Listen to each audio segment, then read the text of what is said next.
Babylon के खजाने भरे हुए हैं। इनमें इतनी बेशुमार दौलत है कि कोई व्यक्ति सोने की मोहरों में उनकी गिनती नहीं कर सकता। हर साल ये खजाने ज़्यादा भर जाते हैं। हर देश के खजानों की तरह इस शहर में भी पुरस्कार उन संकल्पवान लोगों का इंतजार कर रहा है जो अपना उचित हिस्सा लेने का संकल्प कर चुके हैं। आप सुन रहे हैं बेबीलोन का सबसे अमीर आदमी, जॉर्ज एस क्लासन।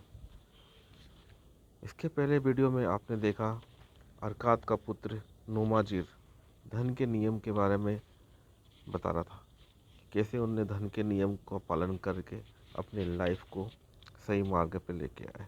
आज हम देखेंगे वो धन के 5 नियम कौन कौन से हैं।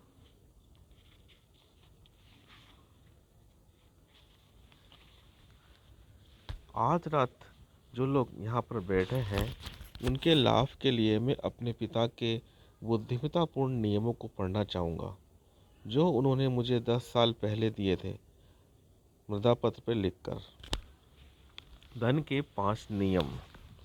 पहला, धन उस आदमी के पास खुशी खुशी आता है और बढ़ती मात्रा में आता है जो अपनी आमदनी से कम 10वें हिस्से का प्रयोग अपने तथा अपने परिवार के भविष्य के लिए जायदाद बनाने में करता है। दूसरा नियम, धन उस समझदार मालिक के लिए जमकर मेहनत करता है जो इसके लिए लाभकारी काम खोजता है। यह मवेशियों की तरह तेजी से बढ़ता है। नंबर 3, धन उस सावधान मालिक के संरक्षण में रहता है जो इसका निवेश सिर्फ समझदार लोगों की सलाह से करता है।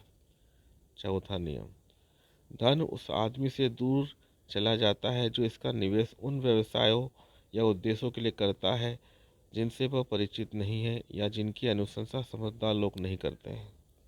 पांचवा नियम, धन उस आदमी से दूर चला जाता है जो इसके माध्यम से असंभव आमदनी हासिल करना चाहता है या जो चालबाज लोगों की लुभावनी सलाह मानता है या जो इसे अपनी अनुभवहीनता और रूमानी इच्छाओं के अधीन निवेश करता है। ये धन के वे 5 नियम हैं जो मेरे पिताजी ने लिखे थे। मैं उन्हें सोने से भी ज़्यादा मूल्यवान मानता हूँ, जैसा मैं आपको आगे की कहानी में बताऊँगा। वह एक बार फिर अपने पिता की ओर मुड़ा। मैंने आपको बता दिया है कि अपनी अनुभवहीनता के कारण मैं गरीबी और निराशा की गहराई में पहुंच गया था। बहरहाल, संकटों की कोई श्रृंखला ऐसी नहीं होती जो कभी खत्म न हो। मेरे संकटों का दौर भी आखिरकार तब खत्म हुआ जब मुझे एक नौकरी मिल गई। मुझे से शहर की नई बाहरी दीवार पर काम करने वाले गुलामों का मैनेजर बना दिया गया।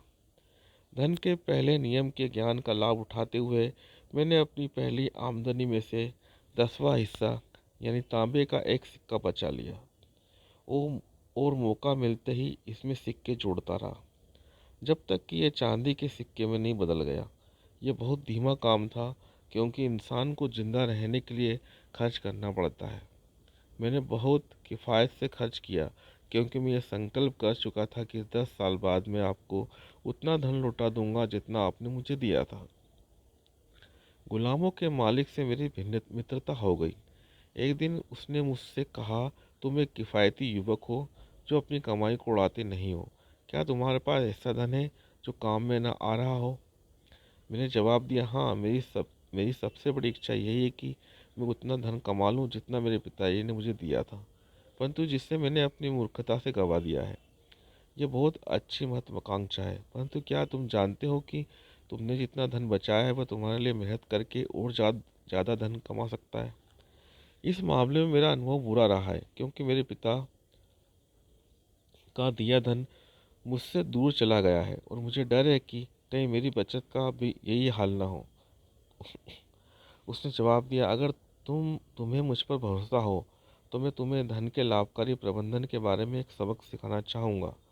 एक साल में शहर की बाहरी दीवार पूरी तरह बन जाएगी और प्रवेश द्वार पर लगाने के लिए कांसे के बड़े दरवाजों की जरूरत होगी ताकि शहर शत्रुओं से सुरक्षित रहे। इन दरवाज़ों को बनाने के लिए निनेवे में पर्याप्त धातु नहीं है और राजा ने इस बारे में सोचा ही नहीं है।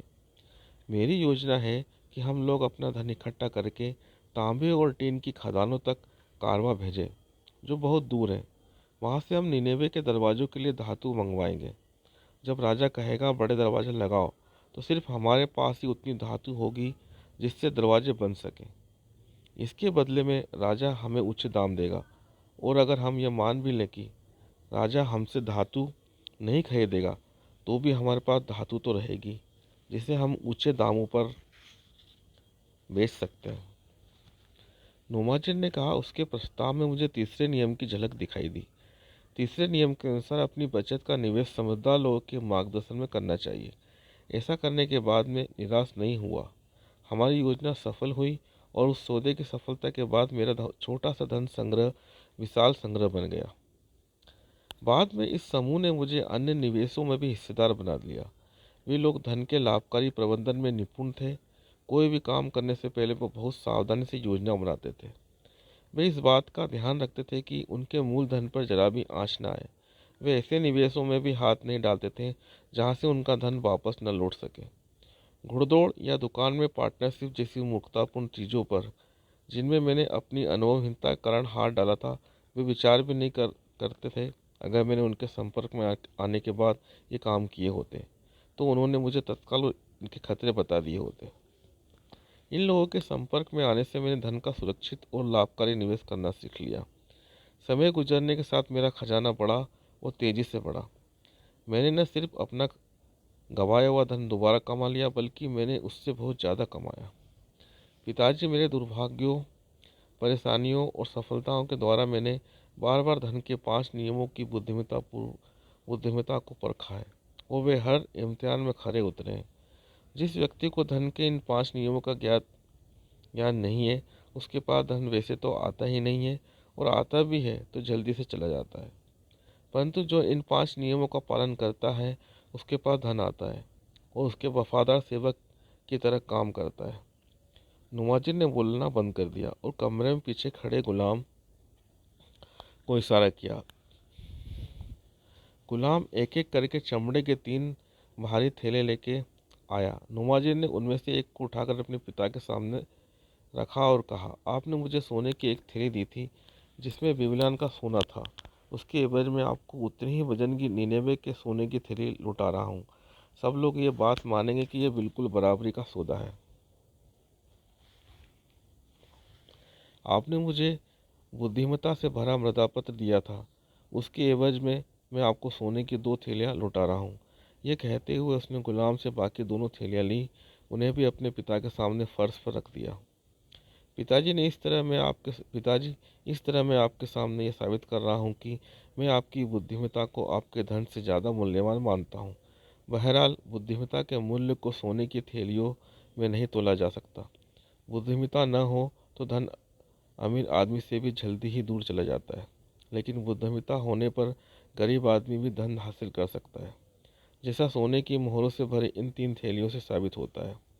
पिताजी, मुझे आपके सामने खड़े होकर यह कहने में बहुत संतोष हो रहा है कि आपकी समझदारी के कारण मैं अमीर और सम्मानित बनने में सफल हुआ। पिता ने नौमाजिर के सिर पर अपना हाथ फिराया और बोले, तुमने अपने सबक अच्छी तरह से सीख लिए हैं, और मैं खुशकिस्मत हूँ जो मुझे इतना योग्य पुत्र मिला है। अब मैं तुम्हें अपनी दौलत सौंप सकता हूँ। काला बाप ने अपनी कहानी खत्म की और श्रोता को देखा। उसने पूछा, नौमाजिर की कहानी से तुमने क्या सीखा? तुम में से कौन अपने पिता या ससुर के पास जाकर अपनी आमदनी के बुद्धिमत्तापूर्व प्रबंधन का हिसाब दे सकता है? ये सम्मानित लोग क्यों सोचेंगे? अगर तुम यह कहोगे, मैंने काफ़ी यात्रा की है, काफ़ी कुछ सीखा है, काफ़ी मेहनत की है और काफ़ी कमाया है, परंतु मैं ज़्यादा धन बचा नहीं पाया हूँ। कुछ धन मैंने समझदारी से खर्च किया, कुछ मूर्खता से, और बाकी मैंने नासमझी से गंवा दिया।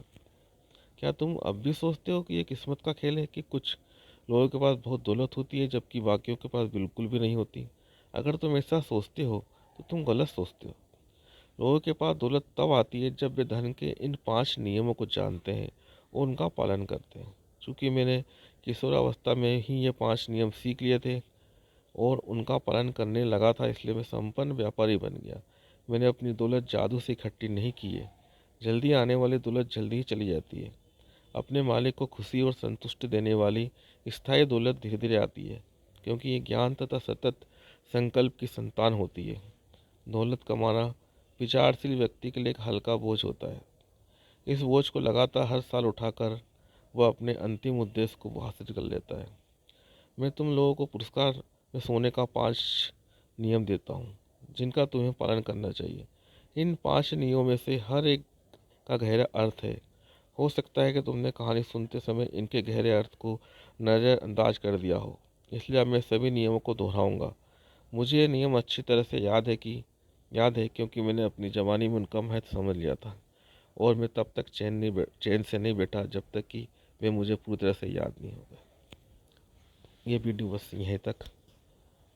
बाकी धन के जो 5 नियम हैं उनके अर्थ को बारी बारी समझाया गया है, जिसको मैं नेक्स्ट वीडियो में बताऊंगा।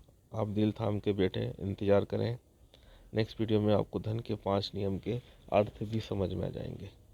आपने मुझे सुना, आपका बहुत बहुत धन्यवाद। Thank you very much.